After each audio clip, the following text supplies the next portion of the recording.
தோழர்களே, தமிழ்நாடு கலை இலக்கிய பெருமன்றம் முன்னெடுத்திருக்கிற மகத்தான இலக்கிய பணியான நாளும் ஒரு கதை சொல்லல் என்கிற தலைப்பின் கீழ் நாம் பயணிக்க இருக்கிறோம். தோழமைகளே, ஆளுமைகளே, இன்றைய தினம் 129வது நாளில் 128வது அதிகாரமான வான்புகழ் வள்ளுவர் தந்த குறிப்பறிவுறுத்தல் என்கிற அதிகாரத்தின் கீழ் நாம் இணைய இருக்கிறோம்.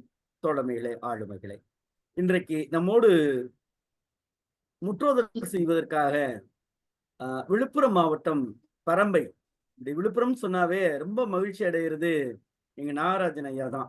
எங்க மாவட்டத்துக்காரர் அப்படின்னு அந்த உரிமை கொண்டாடுகிற அந்த மாவட்டம் விழுப்புரம் மாவட்டம். விழுப்புரம் பரம்பையில் இருக்கக்கூடிய மாணவர் பேசுவதாக இருந்தது. ஆனால் இன்றைக்கு காலையில் தான் நம்முடைய வேண்டுகோளை ஏற்று பாகூரில் இருக்கக்கூடிய புனித ஜெயராகினி அன்னை மேல்நிலைப் பள்ளியினுடைய மாணவர் ரமேஷ் சி அருள்மணி அவர்களுடைய இணையருடைய அருமை மகனார் நிஸ்வன் அவர்கள் 6ஆம் வகுப்பு தான் படிக்கிறார் மாணவர். அவர் பேசுகின்ற பொழுது இந்த மழலை இன்னமும் மாறாமலே இருக்கிறது. அப்படி மழலையோடு இருப்பது மட்டுமல்லாமல் அவர் அமர்ந்து சொல்ல இருக்கிற அந்த அந்த படத்தை பார்க்கின்ற பொழுது மிக்க மகிழ்ச்சியாக இருக்கிறது. அவருடைய ஆர்வம் முகத்தில் மட்டுமல்ல, அவர் சிந்தனையிலும் எண்ணத்திலும் திருவள்ளுவரை பிடித்திருக்கிற அந்த பாங்கு நம்மை உண்மையிலேயே இந்த அவை மகிழ்ச்சியோடு அவரை வரவேற்கிறது. அவர் முற்றோதல் செய்வதற்காக அருமை தம்பி அவர்கள் இணைந்திருக்கிறார்கள். முற்றோதல் செய்த அந்த அதிகாரத்திற்கு உரைப்பொழிவு செய்வதற்காக நம்மோடு இணைந்திருக்கக்கூடியவர் இளம் முனைவர் பட்டதாரி, விழுப்புரம் மாவட்டத்தை சார்ந்தவர். விழுப்புரம் மாவட்டத்தை சார்ந்த அந்த மாணவர் முற்றோதல் செய்யவிட்டாலும் அந்த முற்றோதல் செய்த அதிகாரத்திற்கு உரைப்பொழிவு தர இருக்கக்கூடியவர் திருமதி மோ சரஸ்வதி அவர்கள் நம்மோடு இணைந்திருக்கிறார்கள். அம்மா அவர்களை பற்றி நான் குறிப்புகளை கேட்ட பொழுது அவர்கள் சொன்ன ஒற்றை வரிதான் நமக்கு நினைவுக்கு வருகிறது. அம்மா அவர்கள் சொன்னார்கள், நான் இல்லத்திலே இருக்கிறேன், சிறிய குழந்தையாக என் மகனார் இருக்கிறார், ஆனால் நான் பணியில் இல்லாவிட்டாலும் இலக்கியத்திற்காக எந்நேரமும் நான் வாசிப்பும் நேசிப்பதோடும் இருக்கிறேன். ஓய்வு நேரங்கள் மட்டுமல்ல, நான் வாசிப்பதால் என் குழந்தையும் அந்த உணர்வோடு அவர்களும் இலக்கிய ஆர்வத்தோடு வளர்வார்கள் என்ற அந்த நல்ல சிந்தனை சொன்ன அந்த அருமை சகோதரி அவர்கள் இன்றைக்கு நம்மோடு உரைப்பொழிவில் இணைந்திருக்கிறார்கள். 2 ஆளுமைகளையும் தமிழ்நாடு கலை இலக்கிய பெருமன்றம் நெஞ்சம் நிறைந்த வாழ்த்துக்களோடு தோழமையோடு வரவேற்பதில் மற்றற்ற மகிழ்ச்சி அடைகிறோம். தோழமைகளே, ஆளுமைகளே, முதலில் நம்மோடு முற்றோதல் செய்வதற்காக ஆர்வமாய் முக மலர்ச்சியாய் இருக்கக்கூடிய அருமை குட்டீஸ்ன்னு சொல்லலாம், 6ஆம் வகுப்பு தான் படிக்கிறீங்க, நிஸ்வின் உரைப்பொழிவு முற்றோதல் செய்ய வருமாறு பாகூரில் இருக்கக்கூடிய புனித ஜெயராகினி அன்னை மேல்நிலைப் பள்ளியினுடைய 6ஆம் வகுப்பினுடைய மாணவர் நிஸ்வன் அவர்கள் முற்றோதல் செய்ய வருமாறு தோழமையோடு அழைக்கின்றோம். தோழமையே, முற்றோதல் செய்க. சொல்லலாம். அனைவருக்கும் இனிய காலை வணக்கம். இரவு வணக்கம். அனைவருக்கும் இனிய மாலை வணக்கம். என் பெயர் நிஸ்வன். நான் 6ஆம் வகுப்பு பயில்கிறேன். என் பள்ளியின் பெயர் புனித ஜெயராகினி அன்னை மேல்நிலைப் பள்ளி, பாகூர். நான் இன்று முற்றோதல் செய்ய உள்ள அதிகாரம் 128 குறிப்பறிவுறுத்தல். திருக்குறள். கரப்பின்னும் கையிருந்து ஒல்லானின் உண்கண் உரைக்கல் உருவதொன்று உண்டு. கனைத்திறன் காரிகை காம்பேத்தோல் பேதைக்கு பன்னிறைந்து நீர்மை பெரிது. மணியில் திகழும் நூல் போல் மடந்தை அணியில் திகழ்வதொன்று உண்டு. முகமை மோக்கும் உள்ளது நாற்றம் போல் பேதை நகை மூக்குள் உள்ளதொன்று உண்டு. செறித்தொடி செய்திருந்த கள்ளம் உறுதுயர் தீர்க்கும் மருதென்று உடைத்து. பெரிதாற்றி வெட்பக் கலத்தல் அரிதாற்றி அன்பின்மை சுழல்வது உடைந்து தன்னம் துறைவன் அனந்தமை நம்மினும் முன்னம் உணர்ந்த வலை நெருநெற்று சென்றார் எம் காதலர் யாமும் எழுநாளையும் மேனி பசந்து தொடிநோக்கி மனத்தோளும் நோக்கி அடி நோக்கி அஃகாந்து அவள் செய்தது பெண்ணினால் பெண்மை உடைத்தென்பர் கண்ணினால் காமநோய் சொல்லி இரவு. எனக்கு இந்த இனிய வாய்ப்பினை நல்கிய அத்தனை பேருக்கும் என் நன்றியை தெரிவித்துக் கொள்கிறேன். நன்றி, வணக்கம். எங்களோடு இணைத்த அந்த இனிய வாய்ப்பை தந்த பேராசிரியர் அம்மா புனிதவதி அவர்களுக்கும், குறிப்பாக உங்களுடைய பெற்றோர் ரமேஷ், அம்மா அருள்மணி அவர்களுக்கும் எங்களுடைய நெஞ்சம் நிறைந்த வாழ்த்துக்கள். குறிப்பாக உங்களுடைய பள்ளியினுடைய தலைமை ஆசிரியர், தமிழாசிரியர் அத்தனை பேருக்கும் தமிழ்நாடு கலை இலக்கிய பெருமன்றம் நெஞ்சம் நிறைந்த வாழ்த்துக்களை சொல்லுகிறது.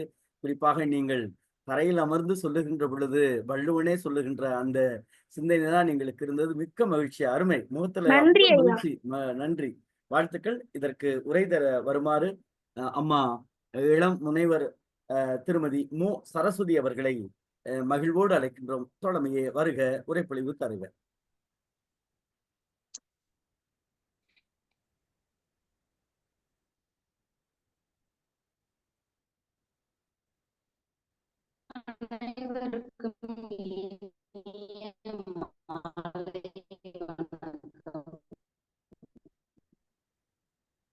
அம்மா சரியா கேட்கலாமா?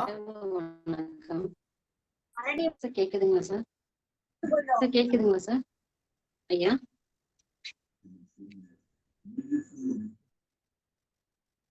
அனைவருக்கும் இனிய இரவு வணக்கம்.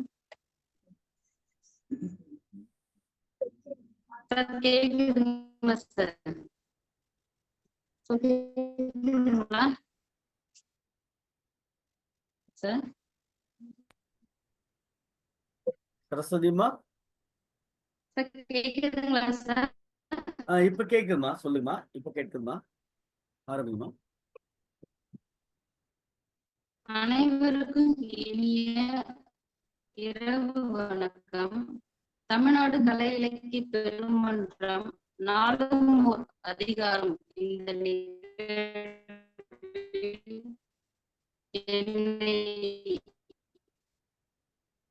ஒரு அங்கமாய் இணைத்ததற்கு நான் மிகவும் எல்லாருக்கும் கேக்குதா? இல்ல எனக்கு மட்டும்தான் அப்படி இருக்கா? இன்று நான் எடுத்துள்ள விட்டு கேக்குது, சரியா கேட்கல.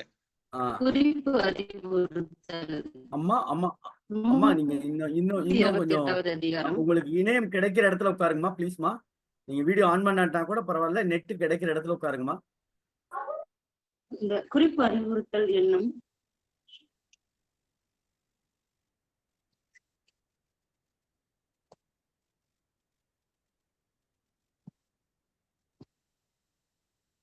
சார் கேக்குதுங்களா சார்? சார் கேக்குதுங்களா? இப்பதாம்மா கேக்குது. கொஞ்சம் நீங்க நெட் கிடைக்கிற இடமா பார்த்து கூட உட்காருங்கம்மா, ப்ளீஸ்மா. சரிங்க சார். தொடங்கலாமா சார்? தொடங்குமா. இன்று நான் நான்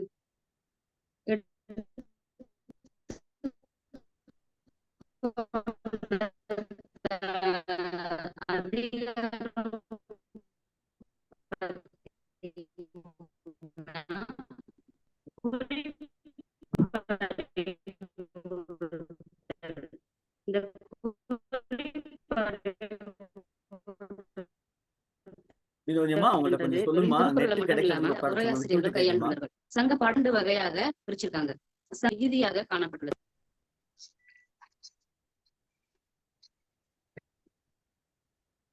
அகமாயினும் புறமாயினும் அவற்றை புரிந்து கொள்ள சில குறிப்புகள் பாத்தீங்கன்னா பாடல்கள்ல உரையாசிரியர் கையாண்டுள்ளார். சார் கேக்குதுங்களா சார்? சார் கேக்குதுங்களா சார்? இப்பதாம்மா விட்டு விட்டு கேக்குதுமா. நீங்க இன்னமும் கொஞ்சம் ஒரு இடத்துல சரியா உட்கார்ந்தீங்கன்னா நல்லா இருக்கும்னு நினைக்கிறேன். ஏன்னா சரியா கேட்க மாட்டேங்குது. சொல்லுங்க.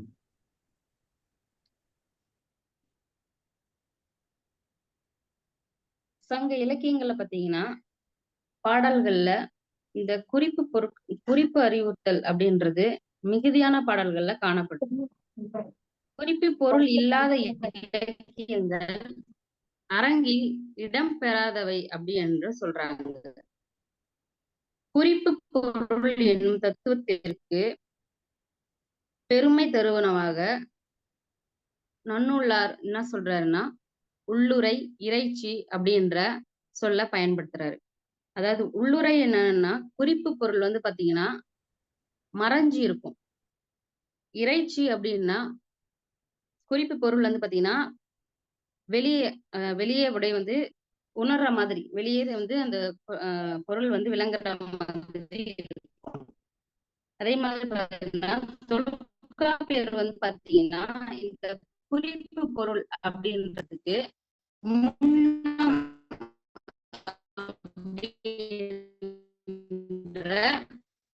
பொருளை தராரு. இந்த அப்படி அப்படின்னா குறிப்பால் ஒன்றை வெளிப்படுத்துவது முன்னம்.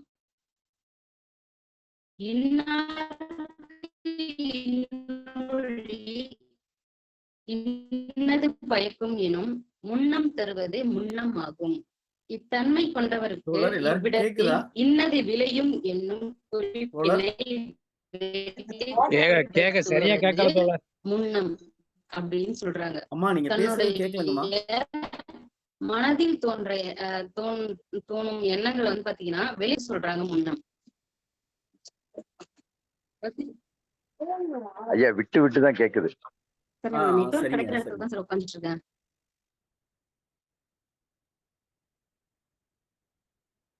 கேக்குதுங்களா சார்? கேக்குதுங்களா சார்? நீங்க கேக்குதுங்களா அப்படின்னு கேக்குறது மட்டும்தான் கேக்குது. மத்தது விட்டு விட்டு தான் கேக்குது.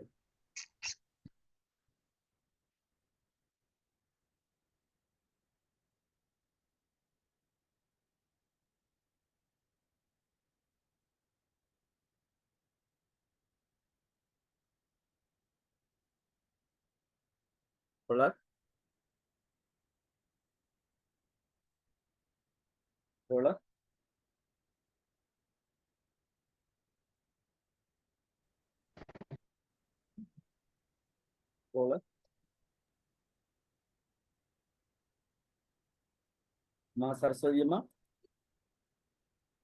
அம்மா கேக்குதா?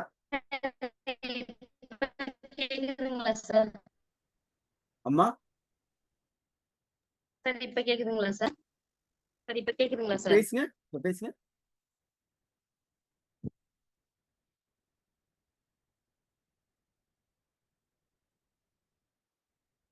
அம்மா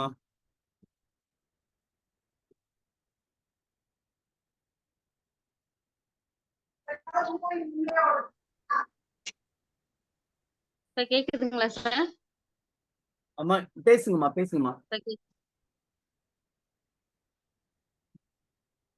திருக்குறள் அதிகாரத்துல குறிப்பறிவுறுத்தல் என்ற அதிகாரத்துல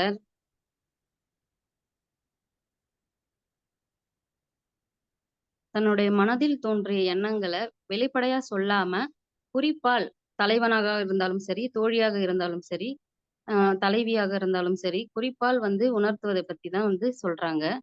இதுல வந்து பாத்தீங்கன்னா குறிப்பறிவுறுத்தல் முதல் குறள்ல பாத்தீங்கன்னா கரப்பினும் கை இகந்து ஒல்லானின் உண்கண் உரைக்கல் உருவதொன்று உண்டு.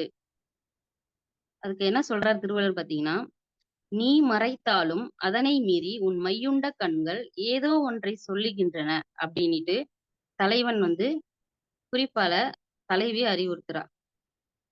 இது வந்து பாத்தீங்கன்னா தலைவன் தலைவி வந்து பாத்தீங்கன்னா பிரியாத இருக்கணும் அப்படின்னுட்டு தலைவி தன்னுடைய உள்ளத்தில் இருக்கக்கூடிய கருத்தை தன்னுடைய கண்கள் மூலியமா வெளிப்படுத்துறதுக்காக இந்த குறள்ல அமைஞ்சிருக்கிறது. 2வது குறள் பாத்தீங்கன்னா கண் நிறைந்த காரிகை காம்பேர் தோல் பேதைக்கு பெண் நிறைந்த நீர்மை பெரிது. கண் நிறைந்த அழகும் மூங்கில் போன்ற தோலும் உடைய தன்னுடைய காதலிக்கு என்ன சொல்றான்னா தலைவனு, பெண் தன்மை மிகுதியாக நிறைந்திருக்கிறது அப்படின்ட்டு இந்த 2வது குறள்ல சொல்லியிருக்காரு. 3வது குறள்ல, மணியில் திகழ்தரு நூல் போல் மடந்தை அணியில் திகழ்வதொன்று உண்டு. மணிக்கோவையுள் நூல் தெரிவது போல் மங்கை அழகுக்குள்ளே என்னை மயக்கும் குறிப்பு ஒன்று இருக்கிறது அப்படின்னு தலைவன் கூறான். 4வது குறள், முகைமொக்குள் உள்ளது நாற்றம் போல் பேதை நகைமொக்குள் உள்ளது ஒன்று உண்டு அப்படின்னு சொல்றாங்க. இது வந்து மொட்டுக்குள் நறுமணம், அதாவது ஒரு பூக்காத பூவுக்குள்ள நறுமணம் எப்படி மறைந்திருக்கிறதோ அது போல தலைவியோட புன்னகையில பாத்தீங்கன்னா அவளுடைய உள்ளத்தோடைய வெளிப்பாடு அடங்கியிருக்குது அப்படின்னுட்டு சொல்றாங்க. மலராத அரும்புக்குள் நறுமணம் அடங்கி இருப்பது போலதான் ஒரு பெண்ணின் புன்னகை என்ற அரும்புக்குள் அவளது தலைவன் பற்றிய நினைவுகள் நிரம்பியிருக்கிறது அப்படின்னு சொல்றாங்க. 5வது குறள் பாத்தீங்கன்னா, செறிதொடி செய்திறந்த கள்ளம் உறுதுயர் தீர்க்கும் மருந்தொன்று உடைத்து. கை நிறைய வளையல்களை அணிந்த தலைவியானவள் குறும்புத்தனமாக பார்க்கும் ஒரு பார்வை வந்து பாத்தீங்கன்னா தலைவனுக்கு அவனுடைய துன்பத்தை தீர்க்கும் மருந்து போல இருக்கு அப்படின்ட்டு தலைவன் இந்த குறள்ல சொல்றான்.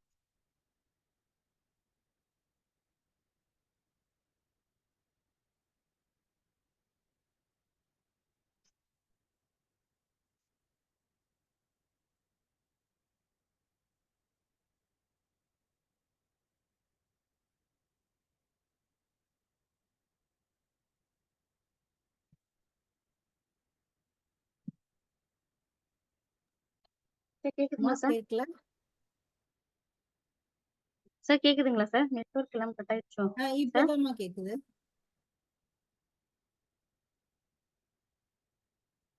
செறி தொடி செய்திருந்த கள்ளம் உறுதுயர் தீர்க்கும் மருந்தொன்று உடைத்து. கை நிறைந்த வளையல்களை அணிந்த தலைவி தன் குறும்புத்தனமான பார்வையில் தலைவனுடைய துன்பத்தை தீர்க்கும் மருந்தாக தலைவனுக்கு தோன்றுகிறாள் அப்படின்னு சொல்றாங்க. 6வது குறள்ல, பெரிதாற்றி பெற்ப கலத்தல் அரிதாற்றி அன்பின் சூழ்வது உடைத்து. மிகுதியாக அன்பு காட்டி அவர் என்னை விட்டு பிரிந்து விடுவாரோ என்ற எண்ணம் தலைவியின் நெஞ்சத்தில் உள்ளதை இந்த குறளில் எடுத்து கூறுகிறார். தன்னம் துறைவன் தனந்தமை நம்மினும் முன்னம் உணர்ந்த வலை குளிர்ந்த நீர்த்துறைக்கு உரியவனாகிய தன்னுடைய தலைவன் தன்னை விட்டு பிரிந்து விடுவானோ என்ற முன்னமே தன்னுடைய வளையலுக்கு தெரிந்துள்ளது போல தலைவி தன்னுடைய வளையல்கள் கழன்று விடுவதை தன்னுடைய குறிப்பால் உணர்த்துகிறாள். நெருநற்றுச் சான்றாம் எம் காதலர் யாமும் எழுநாளும் மேனி பசந்து. நேற்றுதான் தலைவன் தலைவி சந்திக்கும் பொழுது பாத்தீங்கன்னா ஒரு நாள் தலைவன் வந்து வராத ஒரு நாள அவ என்ன சொல்றான்னா, ஒரு நாள் தான் நீங்க என்னை பார்க்க வரல, ஆனா வந்து பாத்தீங்கன்னா 7 நாள் என்னை பார்க்க வராதது மாதிரி என்னுடைய பசலை நோயானது நானு அடைந்து விட்டேன் அப்படின்ட்டு தலைவி கூறுறா. அடுத்தது, தொடி நோக்கி மென் தோளும் நோக்கி அடி நோக்கி அஃதாண்டு அவள் செய்தது. அதாவது தலைவி என்ன சொல்றான்னா, நீ என்னை பிரிந்தால் என்னுடன் இருக்க மாட்டாது. எது இருக்காதுன்னா, நான் கையில போட்டிருக்கின்ற வளையல் வந்து என்ன செய்யும், தலைவனை பிரிஞ்சதுனால கழண்டு தானாகவே விழுந்துடும். அது மட்டும் இல்லாம துணையாக இருந்த தன்னுடைய மெல்லிய தோள்கள் வந்து பாத்தீங்கன்னா அதுவும் மெலிஞ்சு போயிடும். இவ 2 மட்டும் இல்லாம இது 2மே நடக்காதபடி யார் பாத்துக்கணும்னு பாத்தீங்கன்னா தன்னுடைய பாதங்களை தலைவி வந்து சொல்றா. தன் பாதங்களை பார்த்தாள். தன்னுடைய பாதங்களுக்கு தலைவி என்ன சொல்றான்னா, தலைவன் வந்து என்னை பிரிந்து போவதா இருந்தா நீ அதை நடக்க விடக்கூடாது, நீயும் என்ன செய்யற, தலைவனோடவே நீ போயிடணும் அப்படின்ட்டு தன்னுடைய பாதங்களுக்கு தன்னுடைய குறிப்பால் அவ உணர்த்துகிறாள். 10வது குறள். பெண்ணினால் பெண்மை உடைத்தென்ப கண்ணினால் காமநோய் சொல்லி இரவு. பெண்கள் தன்னுடைய காதலை கண்ணாலே சொல்லி அதை தீர்க்கும்படி வேண்டுவது பெண் தன்மைக்கு மேலும் பெண் தன்மை உடையது என்று வள்ளுவர் கூறுகிறார். அதாவது தன்னுடைய உள்ளத்தில் தோன்றிய காதலைய முழுமையா பாத்தீங்கன்னா அதாவது சொற்களால வெளிப்படுத்தாம தன்னுடைய மனதிலே அதை வைத்து கொண்டு தலைவனிடம் தன்னுடைய கண்களால தன்னுடைய புன்னகையால இத மாதிரி தலைவி என்ன செய்யறானா வெளிப்படுத்துறா. அவளுடைய பெண் தன்மையும் குறையாதபடி அவ தன்னுடைய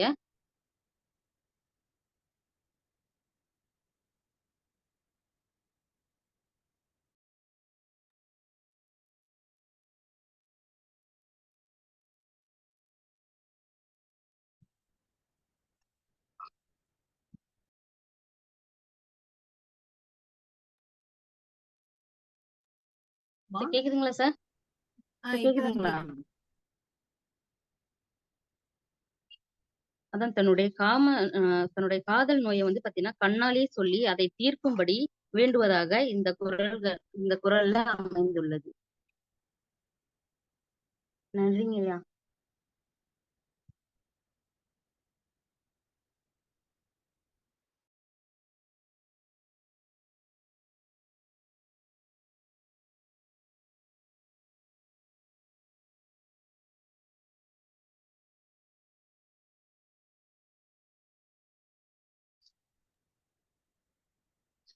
கேட்கலாமா?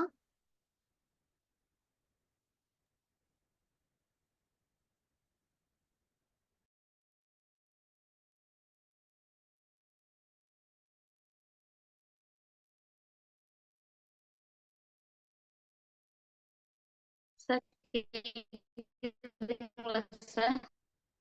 சார் ஆமா. ஆமா, கேக்குது? கேட்கல. சுத்தமா. சொல்லி முடிச்சிட்டேன்.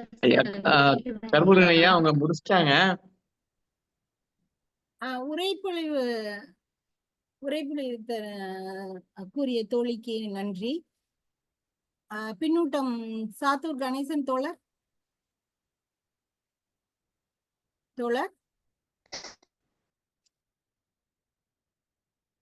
பின்னூட்டம் யாராவது சொல்றீங்களா? சாத்தூர் கணேசன் தோழர். தோழர் வணக்கம். வணக்கம் தோழர். கேக்குதுங்களா? கேக்குது. சொல்லுங்க. இன்று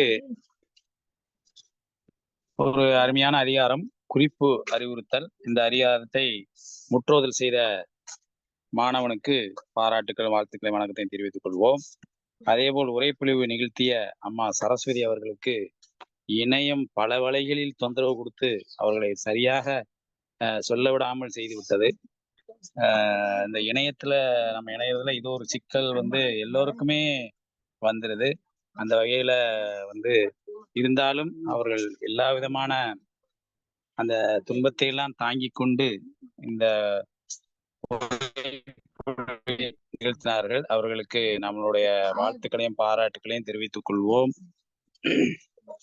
ஒவ்வொரு குறள்லையுமே ஏதாச்சும் ஒரு தன்மையில அறிவுறுத்தல் அப்படிங்கிறது குறிப்பு அறிவுறுத்தல். அந்த குறிப்பு அறிவுறுத்தல் என்பது காதலன் காதலிக்கு, தலைவன் தலைவிக்கு, கணவன் மனைவிக்கு இருக்கக்கூடிய ஒரு காதலான பிரிவு, ஒரு காம நோய், அதே போல் பசலை படர்றது.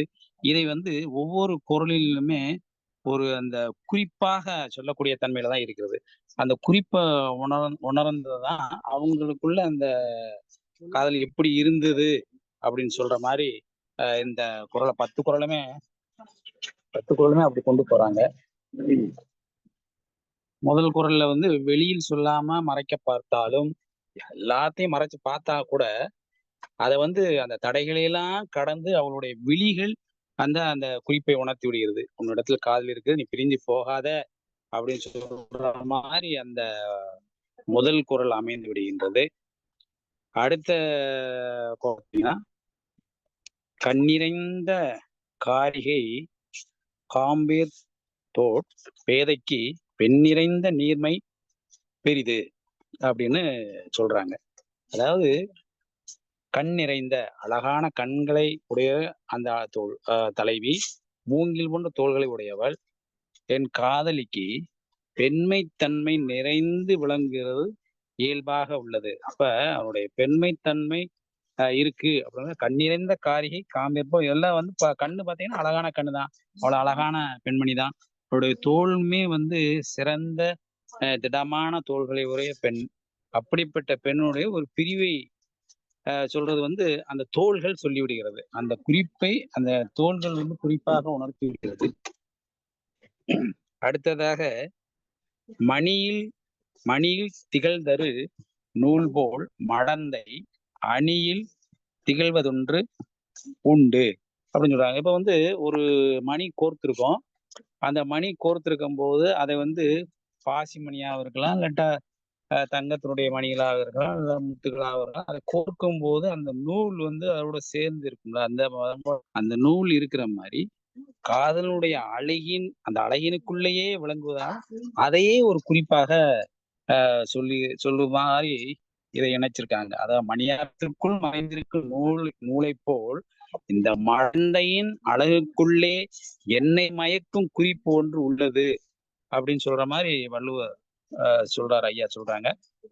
அடுத்த குறள் பாருங்களேன். முகைமுக்குள் உள்ளது நாற்றம் போல் பேதை நகைமுக்குள் உள்ளது உண்டு அப்படின்னு சொல்றாங்க. அது உண்மைதான். அதாவது முக்கு மலரவில்லை, அந்த மலரவில்லை, ஆனால் அந்த மலர்ந்த உடனே அதனுடைய வாசனை வந்து நம்மளுக்கு வந்து எப்படி இருக்கும் பாருங்களேன். அப்ப வந்து ஒரு மல்லிகையோ, ஒரு முல்லையோ, ஒரு பிச்சிப்பூவோ மொட்டாக இருக்கும் போது அது மலர்ந்த உடனே அந்த மனம் தெரியும். அப்ப அப்படிப்பட்ட மனம் கொடுக்கக்கூடிய மலர்களை போல, மலராத அரும்புக்குள் நறுமணம் அடங்கி இருப்பது போல என்னுடைய காதலியின், என்னுடைய தலைவியின் புன்னகையில் அரும்புக்குள் அவளது காதலனை பற்றி நினைவு இருக்கிறது அப்படின்னு சொல்லி அதை குறிப்பாக அந்த குறிப்பை அறிவுறுத்துற மாதிரி இந்த குறளை இணைச்சிருக்காங்க. அதுக்கடுத்து, செறிதொடி செய்திறந்த கள்ளம் உறுதுயர் தீர்க்கும் மருந்தொன்று உடைத்து.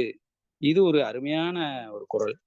ஒரு அழகான செறிவான வளைகளை அணிந்த என் மனைவி நான் மட்டுமே அறிய மறைத்து காட்டும் ஒரு குறிப்பில் என் பேர், அந்த குறிப்பு வந்து எப்படி இருக்குன்னா, இவருடைய பெருங்கவலையை, அந்த காம நோயை, அந்த பிரிவு துன்பத்தை தீர்க்கும் ஒரு மருந்தாக அமைகின்றது அப்படின்னு சொல்லி ஒரு அருமையான குறள் வாக்குங்க. ரொம்ப சிறப்பா இருக்கு இந்த குறள். 6வது குறள் வந்து அன்பை வெளிப்படுத்துற மாதிரி போட்டு கொண்டாந்துருக்கிறாங்க. அடுத்ததாக, தன்னந்துரைவன் தனைந்தமை நம்மினும் முன்னம் உணர்ந்தவளை.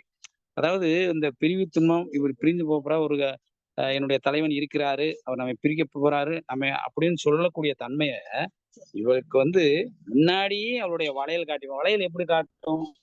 வளையல் வந்து அவளுடைய அந்த பசலை நோய் ஏற்பட்டு விடும், ஒரு மெலிஞ்சிருவாங்கன்னு சொல்லும்ல. ஒருத்தர் வந்து அந்த காதல் நோயில இருக்கும்போது கொஞ்சம் கொஞ்சமாக மெலிந்து அந்த வளையல்களே கலண்டு தானாகவே விழுந்து விடும். அப்படி தானாகவே விழுகும் போது அதுதான் ஒரு குறிப்புங்கிறது. இப்படி ஒரு பிரிவு துன்பம் வருது அப்படிங்கிறது வந்து அந்த வளையல் வந்து இவருக்கு முன்னக்கூடியே காட்டி விடுகின்றது அப்படின்னு சொல்ற மாதிரி இந்த குறளை சொல்லிருக்காங்க. இன்னொன்னு, நெருநெற்று சென்றார் எம் காதலர் யாமும் நாளையும் மேனி பசந்து. இந்த நெருநெற்றுங்கிறது வந்து நம்மளுக்கு வந்து எல்லாமே ஒரே ஆசிரியர்கள் வந்து நேற்று அப்படிங்கிறதான் சொல்லியிருக்காங்க. நேற்றுத்தான் என் காதலர் எம்மை பிரிந்து சென்றார் யாமும் அவர் பிரிந்து 7 நாட்கள் ஆய்வதை போல மேனி பசலை படர்ந்து விட்டது. இது ஒரு குறிப்பு தான். அந்த குறிப்பை அறிவுறுத்துதல்ங்கிறது அந்த வந்து பாருங்களேன், ஒரு நாள் ஒரு நாள் தான் ஆகுது, நேற்று தான் போயிருக்காப்புல. ஆனா 7 நாள் கடந்து போய் அந்த பசலை நோயில வந்து உடம்பு பால்பட்டு போச்சு அப்படின்னு சொல்ற மாதிரி இது ஒரு குறிப்பால் உணர்த்தக்கூடிய தன்மை இருக்கின்றது. அடுத்ததான் அது எல்லாத்தையுமே ஒன்றாக ஒரு பொதுவான எல்லாத்தையும் வந்து கோஆர்டினேட் சொன்ன மாதிரி தொடி நோக்கி மென்தோளும் நோக்கி அடி நோக்கி அத்தாண்டவன் செய்தது. தொடி நோக்கினா அந்த வளையல்களும் கலண்டு விழுங்குற மாதிரி ஆயிப்போச்சு, தோள்களும் வந்து மெலிந்து போற மாதிரி ஆயிப்போச்சு. இதெல்லாம் ரெண்டையும் பார்த்துட்டு அவளுடைய அடியுமே பாக்குறான். அந்த அடியை பார்க்கும்போது என்ன சொல்றா அப்படின்னு சொன்னா, நானும் உன்னோட வந்துருவேன் அப்படின்னு சொல்ற மாதிரி அது இருக்குது, அந்த தன்மை இருக்கின்றது. ஆஹ் அதைத்தான் வந்து பிரிவு காரணமாக கழலக்கூடிய வளையலையும் மெலிந்து போகக்கூடிய மென்மையான தோளையும் நோக்கியவன் காதலனை தொடர்ந்து செல்வதென்று முடிவை தன் அடிகளே நோக்கும் குறிப்பால் உணர்த்தினாள். அப்படி வந்து இந்த முன்னாடி சொன்னதை பூரா தொகுத்து சொன்னது போல இந்த 9வது குறள் அமைந்திருக்கின்றது. அடுத்த குறள் வந்து 10வது குறள் வந்து ஒரு சிறப்பான குறள் தான். எப்படின்னா, காதல் வேட்கையை கண்களால் உணர்த்தி காதலுடன் போவதற்கு இறந்து நிற்கும் போருடைய தன்மை, அந்த கண்ணு சொல்லக்கூடியது வந்து அவளுடைய பெண்மைக்கு மேலும் பெண்மை சேர்க்கிற மாதிரி இருக்குது அப்படின்னு சொல்லி. அப்ப ஒரு பெண்ணுக்கு வந்து காதல் என்பது இருக்குது, அது ஒரு குறிப்பு. அந்த பிரிவு துன்பம் என்பது இருக்குது, அது ஒரு குறிப்பு. அதனால காம நோய் இருக்கிறது, அது ஒரு குறிப்பு. அதே போல அந்த நோய்க்கு வந்து அவருடைய பார்வையும் கண்ணும் சொல்லி அவரு அந்த இதுக்கு வந்து ஒரு மருந்தாகவும் பயன்படுகிறது, அதோ ஒரு குறிப்பு. இல்லை பிரிந்து செல்வதை எனக்கு விருப்பம் இல்லை, அவரோட சேர்ந்து போக போறேன், அதோ ஒரு குறிப்பால் உணர்த்துதல். தோள்கள் மெலிந்து போகுதல், அது ஒரு குறிப்பு. அப்ப இந்த குறிப்பு அறிவுறுத்தல் என்பதுல வந்து எந்தெந்த குறிப்பெல்லாம் வந்து காதலியிடமோ இல்ல காதலியிடமோ கணவனிடமோ மனைவியிடமோ தலைவனிடமோ தலைவியிடமோ இருக்கும் அப்படிங்கிறது வந்து குறிப்பால் உணர்த்தி அந்த அவர் சொல்லக்கூடியதெல்லாம் அதான். இருவரிடமே காதல் உள்ளது, அந்த காதலினால் காம நோய் வரத்தான் செய்யும், பசலை நோய் வரத்தான் செய்யும், பிரிவு வரத்தான் செய்யும். ஆனா எப்படி அந்த பெண்ணுடைய கண்கள் வந்து எல்லாத்தையுமே காட்டி கொடுத்து விடும். அந்த காட்டி கொடுக்கக்கூடிய தன்மை அந்த பெண்ணுக்கு மேலும் பெண்மையை கூட்டுவதாக அமைகிறது என்று சிறப்பாக திருவள்ளுவர் இதை அமைத்து கொடுத்திருக்கின்றார். மிகவும் அருமையான ஒரு அதிகாரம். வாழ்க வளமுடன். வணக்கம், வாழ்த்துக்கள்.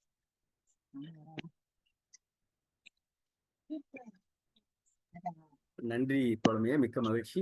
பின்னூட்டம் சொல்லுகிற தோழமைகளுக்கு அன்பான வேண்டுகோள், திருக்குறளை மீண்டும் ஒரு மீள் உருவாக்கம் செய்ய வேண்டாம் என்கிற வேண்டுகோளை வைக்கிறோம். ஏன்னா காலத்தின் அருமை கருதி நேற்றைய தினம் நேற்றைய நிகழ்வை நம்ம பார்க்க நேர்ந்தது 10 மணி வரையும் போனதாக நாம் பார்த்தோம்.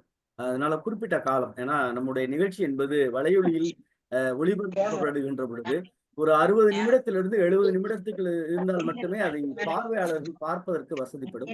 ஆகவே அதில் இருக்கக்கூடிய கருத்துக்களை மட்டும் செதுக்கி பண்படுத்தி தருமாறி கேட்டுக்கொள்கிறோம். மீண்டும் அதை ஒரு குறளை எடுத்துட்டு மறுபடியும் அப்படி பயணிக்க வேண்டாம் என்கிற அன்பு வேண்டுகோளை விடுக்கிறோம். அது தவறாக எண்ண வேண்டாம். மிக்க மகிழ்ச்சி தோழமையே. அடுத்து ஏற்றுக்கொள்கிறேன் பேராசிரியரை, ஏற்றுக்கொள்கிறோம். நன்றி நன்றி. ஏன்னா அந்த நேர மேலாண்மைங்கிறது ரொம்ப முக்கியம், கருத்தும் முக்கியம், ரெண்டும் முக்கியம். கருத்தையும் நம்ம இழக்கிறதுக்கு விரும்பல, நேரத்தையும் நம்ம கூடுதலாக்க விரும்பல. நன்றி தோழமையே, மிக்க மகிழ்ச்சி. செங்கை ஆக்கி தோழர், வேற யாரும் பேசுறா கை உயர்த்தியது. தோழர் வணக்கம். சொல்லுங்க தோழர். செங்கை கிருஷ்ணன். இந்த உலக சாதனை நிகழ்வுக்கு ஏற்பாடு செய்த நம்முடைய பொதுச் செயலாளர் தோழர் மருத்துவர் அறம் அவர்களுக்கு முதற்க நன்றியை தெரிவித்துக் கொள்கிறேன். நான் இதை சொல்வதற்கு காரணம், இந்த நிகழ்ச்சியை நினைத்து நினைத்து பார்க்கிறேன். அற்புதமான ஒரு நிகழ்வு, எப்படி இவருக்கு அந்த ஆலோசனை வந்தது என்று நினைத்து பார்க்கிறேன். நினைத்து பார்க்கின்ற போதுதான் அவருடைய பெருமையும், தமிழின்பால் அவர் வைத்திருக்கின்ற ஒரு பற்றும், திருக்குறள்பால் அவருக்கு இருக்கின்ற ஒரு ஈடுபாடும், அதே மாதிரி பேராசான் ஜீவாவின் மேல் இருக்கின்ற அந்த அன்பும் தோழமையும் எனக்கு விளங்குகிறது. மிக்க மகிழ்ச்சி. அடுத்து இந்த முத்தோதல் செய்த மாணவர் அமர்ந்திருக்கின்ற போதே ஒரு இளைய புத்தராக எனக்கு தெரிந்தார். ரொம்ப அற்புதமான உரைப்பொழிவு. இளைஞர்கள் எல்லாம் திருக்குறளை சொல்லுகின்ற போதுதான் இப்படிப்பட்ட ஒரு வாய்ப்பு நமக்கு கிடைக்கவில்லை என்ற ஒரு ஏக்கம் நமக்கு இன்றைக்கு தோன்றுகிறது. என்னை யாரும் அந்த வயசில் திருக்குறளை சொல்வதற்கோ அந்த வாய்ப்பை எனக்கு யாரும் கொடுக்கவில்லையே. அப்படி பார்க்கும்போது இந்த மாணவர்கள் கொடுத்து வைத்தவர்கள் என்று நினைத்தவர்களை வாழ்த்துகிறேன். அடுத்து உரையாளர் சரஸ்வதி அவர்கள், இணையம் இருக்கிறதோ இல்லையோ திருக்குறளில் நீங்கள் இணைந்து விட்டீர்கள். உங்களுடைய உரை எங்களை மிகவும் மகிழ்வித்தது. 10 குரலும் நாங்கள் கேட்க வேண்டிய அவசியமில்லை. ஒரு குரலை கேட்டாலே நீங்கள் எந்த அளவுக்கு சொல்லுவீர்கள் எங்களால் ஊகிக்க முடிகிறது. ஒரு சிறந்த தமிழ் ஆளுமை. இதில் என்னவென்றால், ஒரு குடும்ப தலைவியாக இருந்து கொண்டு திருக்குறளை இவ்வளவு சிறப்பாக சொல்கிறேன் என்றால், படித்தவர்கள், பட்டம் பெற்றவர்களை விட நீங்கள் தான் சிறப்பானவர்கள். உங்களுடைய தமிழ் பட்டு தான் சிறந்ததாக நான் கருதுகிறேன். இல்லறத்தில் இருக்கின்ற நீங்கள் திருக்குறளை இந்த அளவுக்கு எடுத்து படித்து இந்த இடத்தில் நீங்கள் விவரிப்பதும் சொல்லுவதும் மிக பெருமையாகவும் அருமையாகவும் சாதனையாகவும் நாங்கள் நினைக்கின்றோம். வாழ்த்துக்கள் சகோதரி, தோழர். நன்றி, வணக்கம். அதுக்கு அடுத்து இங்கே காலம் கருதி இந்த முதற் குறளிலே குறிப்பறிதல் என்ற ஒன்றே ஒன்று மட்டும், அந்த குறிப்பறிதல் மட்டும் இல்லை என்றால் காதலனோ காதலியோ செத்து விடுவார்கள். அந்த குறிப்பறிதல் என்ற ஒரு உணர்வால் தான் இன்றைக்கு எல்லா இடத்திலும் கடைக்கண் காட்டிவிட்டால் என்ற பாரதிதாசன் சொல்ற மாதிரி கடைக்கண் காட்டி, அந்த கடைக்கண் என்பது ஒரு குறிப்பறிதல். அது போதும், நீ எந்த முழு கண்ணை எனக்கு காட்ட தேவையில்லை. அதுதான் முதற் குறளிலே, என்னதான் அவள் சென்றாலும் நான் போகின்றேன் என்று நான் வீட்டு விட்டு வெளியே போனாலும் நான் போகின்ற பொழுது அவளுடைய அந்த குறிப்பறிதல், அந்த கடைக்கண், அந்த பார்வை அவளுடைய காதலை, அவளுடைய அன்பை, அவளுடைய அந்த என்னை விட்டு விலகாமையை சிறப்பாக காட்டி கொடுக்கிறது அந்த குறிப்பறிதல் என்ற முதற் குறளிலேயும். அடுத்து முகைமுக்கு நகைமுக்கு. வள்ளுவன் எப்படி பாராட்டினாலும் தகும். முகைமுக்கு என்பதற்கும் நகைமுக்கு என்பதற்கும் எப்படி இப்படி ஒரு கற்பனை அல்லது இயல்பை எடுத்து உரைத்தார் வந்தார் என்பதற்கு அற்புதமான ஒரு நிகழ்வாக இருக்கின்றது. ஒரு மலர் முகை முக்கு, அதாவது மலர்கிறதுக்கு முன்னால் ஆரம்பத்திலேயே அது மலர்ந்து விரிந்து படர்ந்து அலராகின்ற வரை அதுக்கு தனித்தனியாக மனம் வந்து கொண்டு இருக்கும்.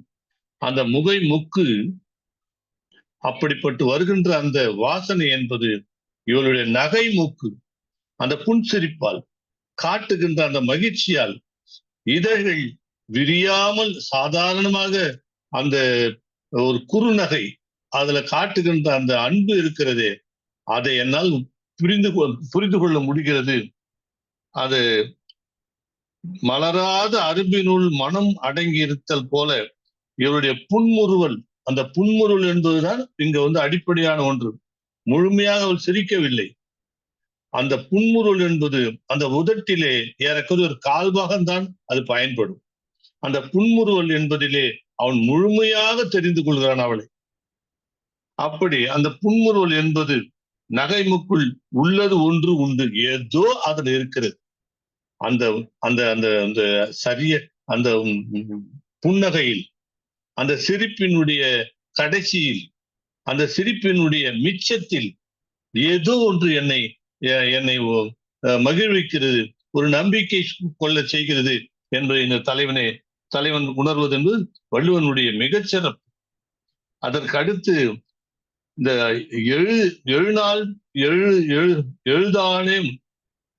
எழுநாளே மேனி அப்படின்னு சொல்றாரு. ஒரு நாள் தான் போனார், ஆனா 7 நாள் ஆச்சிருந்தார். அந்த 7 நாள் என்பது எல்லாரும் நிறைய இடத்துல பயன்படுத்துறார் வள்ளுவர். அந்த 7 நாளில் என்ன இருக்குன்னு எனக்கு தெரியல. அந்த காலம் கருதி அந்த 1 வாரம் என்பது அந்த காலத்துக்குள் இப்பதான் போன மாதிரி இருக்கு, ஆனா 1 வாரம் ஆயிடுச்சு, 7 நாள் ஆயிடுச்சு அப்படின்ற மாதிரி அந்த காலத்தை தலைவனுக்கும் தலைவிக்கும் பிரிந்த காலத்தினுடைய அந்த தன்மை, அந்த அடர்த்தி என்பதை அந்த 7 நாளைக்குள் அடக்கி வைத்த வள்ளுவன் ரொம்ப சிறப்பாக சொல்லியிருக்கிறார்கள். அடுத்து தொடிநோக்கி இந்த குறளிலே முழுக்க ஏறக்குறைய கண்ணு, தோளு, அதுக்கப்புறம் வலை, பசலை, இந்த 4 செய்திகள் தான் ஏறக்குறைய 10 குறளிலும் படர்கிறது.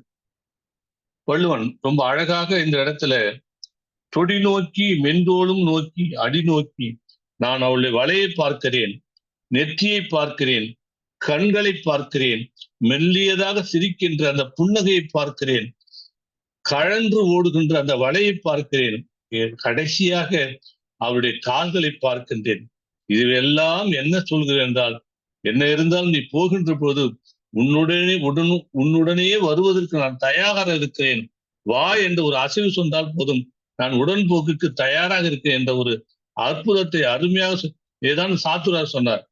நீ கூப்பிட்டா நான் உடனடியே உடன்போக்கு வந்துருவேன் அப்படின்ற ஒரு உணர்வை தலைவன் புரிந்து கொள்வதற்கு அவன் பாதத்தை பார்க்கிறான். தலைவன் நெற்றியை பார்ப்பார்கள், கண்ணை பார்ப்பார்கள், விழியை பார்ப்பார்கள், தோளை பார்ப்பார்கள், இதெல்லாம் பார்க்கிறோம். ஆனா இந்த குரலில் மட்டும்தான் தலைவன் அவளுடைய அடியை, பாதத்தை பார்க்கிறான் என்பதை வள்ளுவர் அழகாக சொல்லியிருக்கிறார்கள். அந்த அடி என்பது அந்த தலைவனுக்கு ஒரு நம்பிக்கையை, நான் எங்கு சென்றாலும் என்னுடன் வருவதற்கு இவள் தயாராக இருக்கிறாள், உடன்போக்கு என்பதை அந்த பாதம் அவனுக்கு உணர்த்துகிறது என்பதை அருமையாக சொல்லுகிறார்கள். அடுத்து 10வது குறள் என்பது பெண்ணினால் பெண்மை உடைத்திடும். ஆக ஒரு பெண்மை என்பது அந்த பெண்ணினுடைய கண்ணால் காதல் நோயை தெரிவிக்க பிரியாமல் இருக்கும்படி இருத்தல் பெண் தன்மைக்கு மேலும் தன்மை உடைத்து அது சொல்லாமல் இருக்கின்ற அந்த மறைத்தல் என்பது ஒரு பெண்மையினுடைய அடர்த்தியை, பெண்மையினுடைய அந்த ஒரு சக்தியை நமக்கு சொல்கிறது. வெளிக்காட்டாமல், சொல்லாமல் அந்த மறைத்து இருப்பதற்கு, மறைத்த பொருளுக்கு மகிமை அதிகம் என்று சொல்வார்கள். அப்படி இந்த பெண் என்பவள் தன்னுடைய உணர்வுகளை எல்லாம் மறைத்து கொண்டிருப்பதே அவருடைய பெண்மையினுடைய அடர்த்தி, பெண்மையினுடைய உறுதி, பெண்மையினுடைய மதிப்பு என்று சொல்கிறார்கள். அப்படி இந்த குறிப்பறிதல் என்பது ஏறக்குறைய பேச்சு இல்லாமல், அசைவு இல்லாமல், எந்த விதமான மொழி இல்லாமல் ஒரு தலைவனுடைய அல்லது தலைவியுடைய உணர்வுகளிலிருந்து, பார்வையிலிருந்து, உடல் மொழியிலிருந்து ஏறக்குறைய இதை தெரிந்து கொள்வதற்கான ஒரு குறிப்பறிதல் என்ற ஒரு பெரிய உளவியல் தன்மையை வள்ளுவர் கூறியிருப்பது மிகச்சிறப்பு. வாய்ப்புக்கு நன்றி, வணக்கம். நன்றி தோழமையே, மிக்க மகிழ்ச்சி. அம்மா ரேவதி அம்மா, சகோதரியே. கலை பெருமன்ற உறுப்பினர்கள் அனைவருக்கும் என் வணக்கத்தை தெரிவித்துக் கொள்கிறேன். இன்றைய அதிகாரம் முற்றோதல் செய்த மாணவன் நிஷ்வன் மிக அழகாக முற்றோதல் செய்தார்கள். அவர்களுக்கு என்னுடைய வாழ்த்துக்களை தெரிவித்துக் கொள்கிறேன். நிஷ்வன் அப்படின்னா என்ன அர்த்தம் அப்படிங்கிறத பார்த்தேன். சாம்பியன் ஆஃப் த ஹெவன் அப்படின்னு தந்தது. பெரியவன், மிக பிரம்மாண்டம் அப்படிங்கிற ஒரு அர்த்தத்துல இருக்கு. அந்த நிஷ்வன்கிற பெயரை நம்ம இப்பதான் கேட்கிறோம், பரவாயில்ல. அடுத்து உரைப்பழிவு செய்த தோழர் சரஸ்வதி அவர்கள் மிக அருமையாக உரைப்பழிவு தந்தார்கள். அடுத்து திருப்பி நான் இந்த எல்லா திருக்குறளையும் சொல்ல விரும்பல.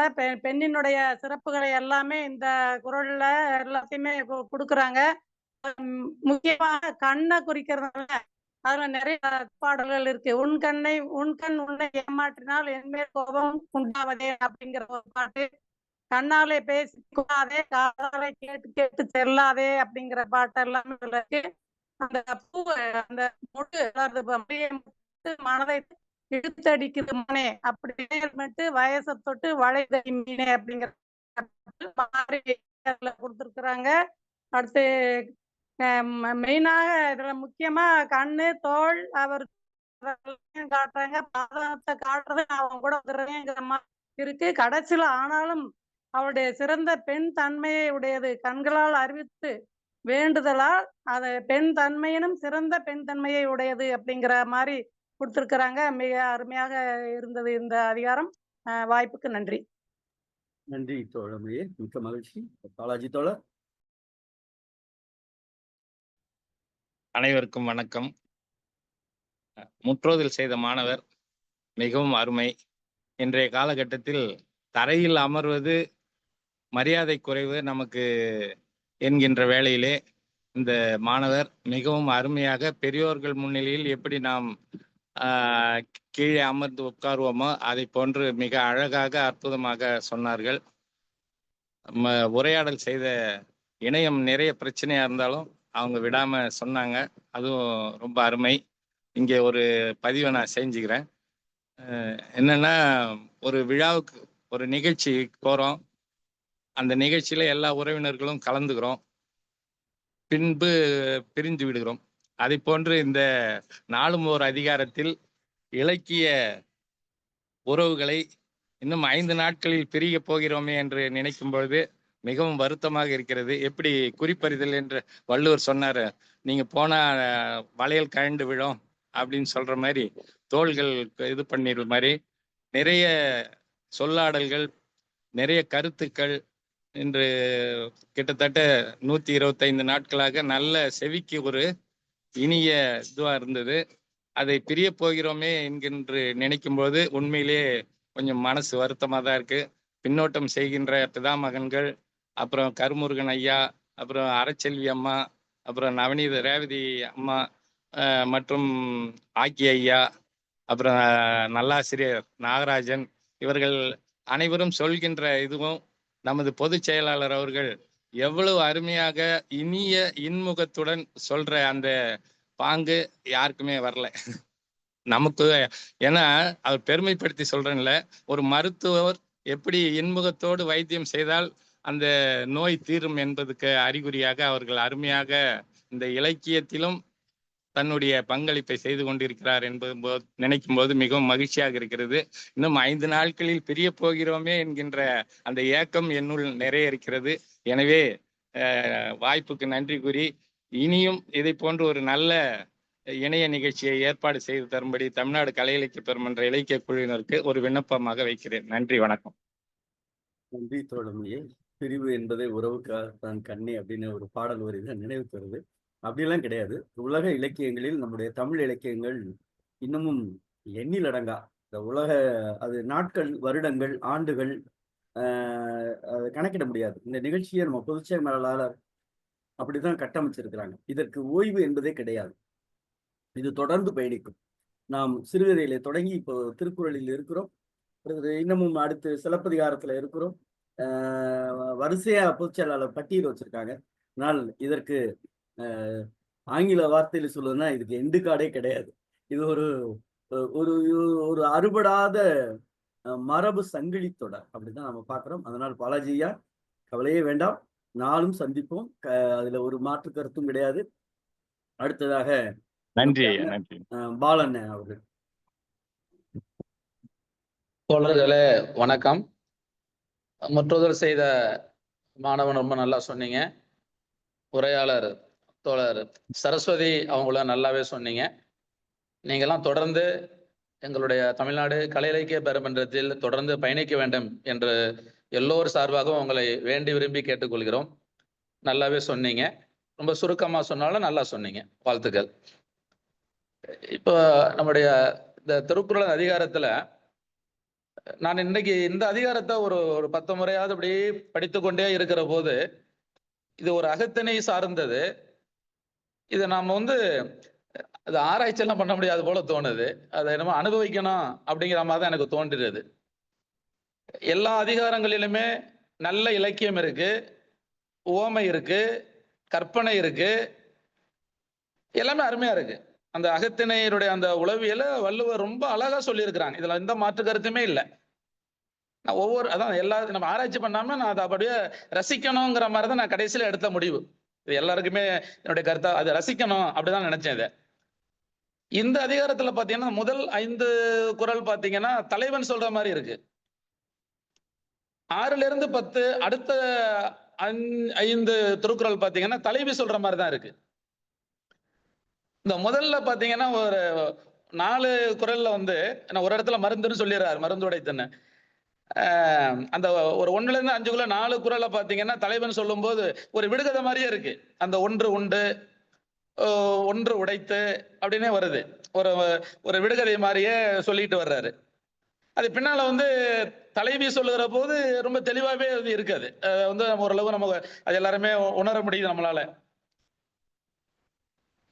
இது எனக்கு இன்னொரு சந்தேகம் என்னன்னா, இந்த தலைவன் தலைவி இவங்க சந்திக்கிறாங்க, இங்க ஒரு கேப் இருந்து பிரிஞ்சு சந்திக்கிறாங்க. இது திருமணத்துக்கு முன்னால உள்ள காதலன் காதலியா இல்ல திருமணத்துக்கு பின்னால உள்ளதாங்கிறதே நம்ம எடுத்துக்கணும். அதுவும் ஆராய்ச்சிக்குரியது.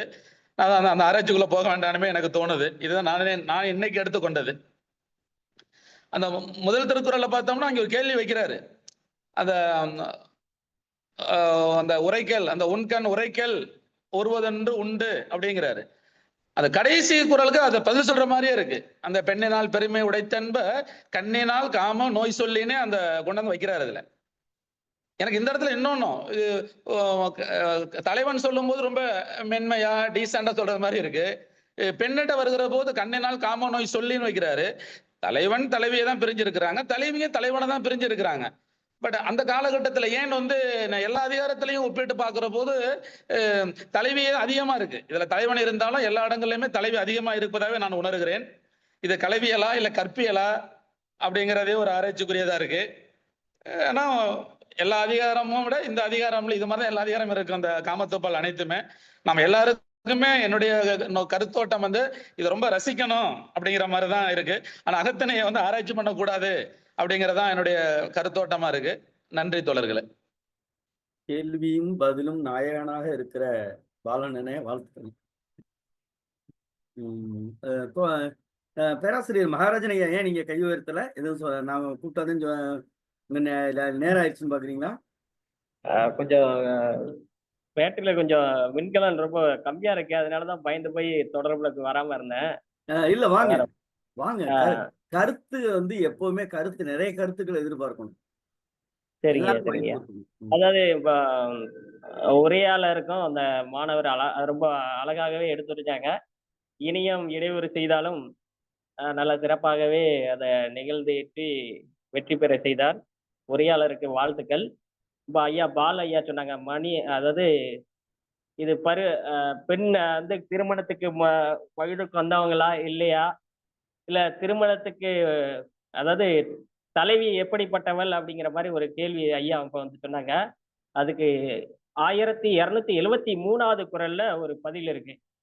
மணியில் திகழ்ந்தொரு நூல் போல மடந்தை. மடந்தை அப்படிங்கிறது பாத்தீங்கன்னா 14 முதல் 19 வயது வரை உள்ள பெண், பருவமாகாத பெண் அப்படின்னு சொல்றாங்க. இப்ப ஐயா அதை கேள்வி கேட்டாங்க, பெண் வந்து எந்த காலத்தில் வள்ளுவர் பதிவு செய்திருக்காரு அப்படிங்கிறதுக்கு இந்த இதுல கொஞ்சம் பதில் இருக்குன்னு நினைக்கிறேன். அதே மாதிரி கடைசி முதல் குறள் பாத்தீங்கன்னா நல்ல குறள், அதாவது கரப்பினும் கையிகந்த தொல்லானின் உண்கண் உரைக்கல் உருவதென்று உண்டு. அதாவது பாத்தீங்கன்னா இந்த செய்தி வந்து கலித்தொகையில வந்து 124வது பாடல் நினைக்கிறேன். அது 124வது பாடல்ல வருது. இவ்வூர் அலர்தூற்ற வெய்யா நீ துரத்தலின் நின்றதன் எவ்வ நோய் என்னையும் மறைத்தால் மண் வென்ற வேல் நுதியோக்கும் விரல் நலன் இழந்தினி நின்று உயிர் உக்களும் நெடும்பெருங்கண் அல்லா காலம்னு இந்த இடத்துலயே அந்த பிரிவுக்கான சோகத்தை வந்து மறைக்கிறதுக்காகவே தலைவி வந்து என்ன பண்ணியிருக்காளாம், கண்மையிட்டு கொண்டு இருக்கிறாள் அப்படிங்கிற செய்தி வந்து ஒப்பு நோக்கத்தகையில கலித்தொகையில 124வது பாடல்ல வருது. வாய்ப்பு வழங்கியமைக்கு நன்றிங்க ஐயா. நன்றி நன்றி. மகாராஜன் ஐயா கூப்பிட்டது இதுக்காண்டிதான்.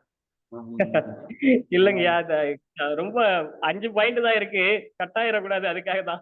நன்றி நன்றி நன்றி நன்றி நன்றிங்க நன்றிங்க நன்றிங்க. மிக்க மகிழ்ச்சி. இன்னைக்கு என்ன உரையாளர் உள்ள இருக்கீங்களா?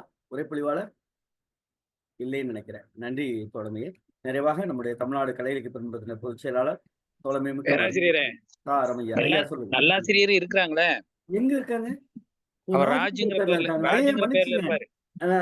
பேர் மாற்றமற்றதால் நான் அறியவில்லை. நன்றி நன்றி நன்றி நன்றி. பொறுத்தருள்க ஐயா நாகராஜன் ஐயா. நிறைவு பின்னோட்டமாக நாகராஜன் ஐயா. நான் ரொம்ப நேரம் இழுத்ததே நான் ஐயா வந்து கட்டாயிருச்சு போல இருக்கு, இணைஞ்சிருவாங்க நானும் பார்த்துட்டே இருந்தேன், வேற ஒண்ணும் இல்லை. நன்றி. பட்டு நூலுக்குள்ளார கவனம் போய்கிட்டு இருக்கு. ஆனா உண்மை என்னன்னா பட்டு நூல் தான் மணிக்குள்ளார போய்கிட்டு இருக்கு. ஆனாலும் கருத்தரங்கு மணிக்குள்ளாரியே போய்கிட்டு இருக்கிறதுனால மறைந்து தான் நான் பேச வேண்டியதா இருக்குது. இருந்தாலும் முத்தை நாம் சிப்பியிலேருந்து எடுக்கத்தான் வேண்டும். மன்றத்தினுடைய வெற்றியை இன்றைக்கு எல்லோருமே முத்துக்களை தேர்ந்தெடுத்தார்கள்.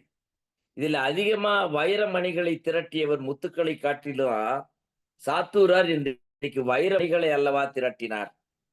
ஆச்சரியம், நவரத்தினங்களை மலையை பெயர்த்தெடுத்து சஞ்சீவி பருவத்தின் சாரலிலே கொண்டு வந்தார் ஆக்கி ஐயா. ரேவதி சகோதரியோ நேர்த்தியான வாழ்வியலிலேயே கிடைக்கிறது. வாச நறுமலர் மொக்கு என்று சொல்லி மலர்களிலேயே முத்துக்களை பறித்து வந்தார். சங்க இலக்கிய சாளரத்திலே வீசிய அரிய தென்றலிலே இளவல் பேராசிரியர் என்பதாலே மிக நேர்த்தியாகவே நவரச மணிகளை கொண்டு வந்தார். உண்மையிலேயே நம்மிடையே நிறைய பேசாவிட்டாலும் நிறைவடைய இருக்கிறோம் என்று சொல்லி இல்லை இல்லை கருமுருகன் ஐயா வாயாலே சொல்ல வைப்பேன், சிலப்பதிகாரம் தொடங்கி இருக்கிறது என்கிற மிகச்சிறந்த கருத்து முத்தை கொண்டு வந்தார் பாலாஜி சகோதரர். ஆகவே இன்றைய வெற்றி மன்றம் ஒன்றை சொல்லுகிறது, யார் ஒருவர் தோண்டி எடுக்கிறார்களோ அவர்களுக்கு கட்டாயம் தேனடை கிடைக்கும். ஆனால் ஆச்சரியம், இங்கே மருத்துவர் ஐயாவினுடைய முகபாவம் சிரித்து கொண்டே ஒரு மருத்துவம் தரவல்லவர் என்று பாலாஜி தோழர் குறிப்பிட்ட அந்த சிந்தனையிலே ஒன்று நினைக்கின்றேன். மருத்துவர் ஐயா உளத்தினாலே உளவியல் மருத்துவம் தர இயல்கிறது என்று சொன்னால் அவர் ஒன்றை குறிப்பாக அறிவுறுத்துகிறார். இதுவரை நாம பார்த்தது குறிப்பறிதல் 2 அதிகாரங்கள்.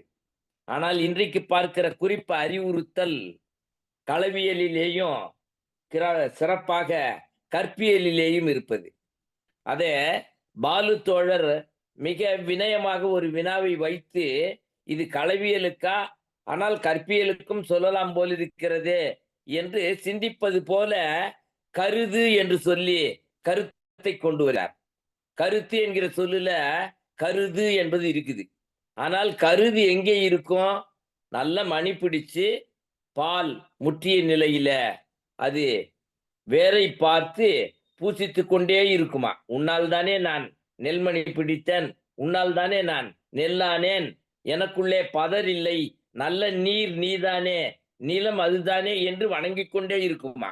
ஆகையினாலே மிக அற்புதமாக பெண்மை கூட நீர்மை என்று சொல்லி 1272 பெண்மைக்கே ஒரு பெண்மையை அணி சேர்ப்பதை நீர்மை ஒரு சொல்லாலே கொண்டு வருகிறார்.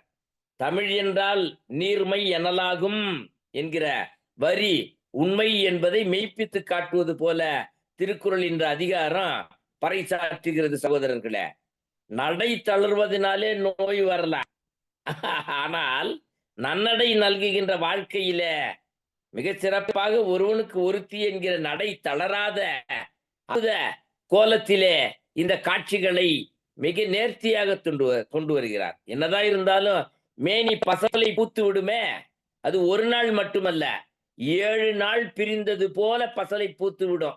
எதை எங்க கொண்டு வந்து வைக்கிறார் 8வது குறள்ல. ஆகவே கருமுருகன் ஐயா சொன்னது போல மறுபடி இந்த குறளை சிந்திக்கிற பொழுது நம்மையும் அறியாமல் நம்ம மறுபடியும் வள்ளுவர் தன் பக்கம் ஈர்ப்பது உண்மை. ஆனால் காலம் கருதி குவிண்டெசன்ஸ் ஆஃப் த டிகேட் 10 குறள்களின் சாராம்சமாக களவியலில் குறிப்பறிதல் பொதுவிடத்திலே நிகழ்கிறது, களவியல்ல. ஆனால் மறைத்து ஒழுகுகின்ற பிறர் அறியாத வகையில அது கணவன் மனைவிக்குள்ளே கற்பியலில் நிகழ்கிறது. சகோதரர் தோழர் அவர்களே, பட்டுநூல் பிறர் அறியாதவாறு மறைப்பது போல ஒரு கருத்தை தொக்க வைத்து உள்ளே குறிப்பறிவிக்கிறது. அவ்வாறு உடல் துயரமடைதல், தோல் வளை நெகிழ்தல், மிக சிறப்பாக மெலிவடைதல், இந்த மாதிரி குறிப்புகளினாலே நாம் வாழ்நாளிலே ஏதோ ஒன்றை தலைவனோ தலைவியோ தோழியோ சொல்லுகிறார்கள் என்கிற கருத்தை NV கலைமணி அவர்கள் திருக்குறள் சொற்பொருள் சுரபி என்கிற நூலில, ஏன்னா ஆராய்ச்சியாளர்களுக்கு உள்ள பேழை இது. ஆகையினால NV கலைமணி திருக்குறள் சொற்பொருள் சுரபி என்கிற நூல்ல காட்டுகிறார். உடன்போக்கை சாத்தூரார் மிக நேர்த்தியாக அடியை காண்பித்து சொன்னார். சின்ன நடை அண்ணனடை சின்ன இடைன்னு சொன்னான். உடனே காலில் இருக்கிற செருப்பை அவ பார்த்தா. இதனுடைய பொருள் இந்த காலத்திலே இங்கே முற்போக்கான இந்த தலைவிகள் செய்கிற விளையாட்டு இது. ஆனால் அங்கே பார்க்கிறோம், உடன்போக்குக்கு சாத்தூரார் சொன்னது போல அதை நான் வழிமொழிகின்றேன். உடன்போக்குக்கு கற்பியலிலே இடம் உண்டு என்பதை வாசுபா அவர்கள் வலியுறுத்துகின்ற அந்த போக்கு வலியுறுத்துறாங்கன்னு ஆராய்ச்சியாளர்களுக்கு ஒரு குறிப்பு. வாசுபா தமிழ்ச்செம்மல் அவர்கள் வலியுறுத்துகிறார், உடன்போக்கு கற்பியலிலேயும் உண்டு. அதுக்கு என்ன குறள்னா அதற்குத்தான் இந்த குறள் என்று வாசுபா அவர்கள் நிறுவுகிறார். ஆகையினால இன்றைய அற்புதமான இந்த குறிப்பறிவுறுத்தல்ல சோகம் இருக்கிறது, அதை விட கோஷம் இருக்கிறது. கோஷம்னா உடல் என்றும் ஒரு பொருள் உண்டு. கோஷம் என்றால் உடலிலே உறக்க சொல்லுகிற கோஷம் என்றும் ஒரு பொருள் உண்டு. ஆகையினால சோகமும் இருந்தது, கோஷமும் இருந்தது.